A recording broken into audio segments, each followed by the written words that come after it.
namba mnachukua. Na muwe mnatutembelea ndio mu at least.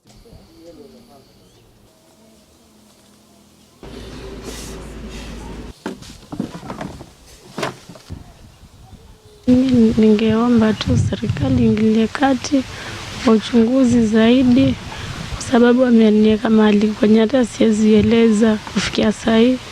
Kuna watoto 4 na ni wadogo, mmoja kuna miaka 2.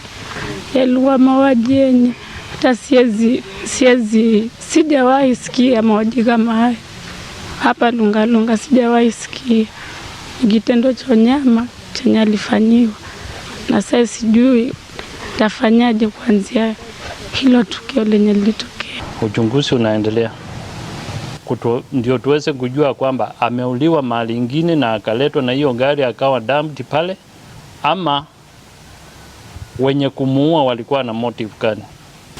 Kwa hivyo kesi iko kwa Lunga Lunga DCI. Marehemu kufikia saa hii hatujapata ripoti ya kuwa pengine aligombana na mtu, kwa sababu marehemu alikuwa ni mtu wa kuishi na watu na hakuwa mchokozi, na hata ulikuwa ukimchokoza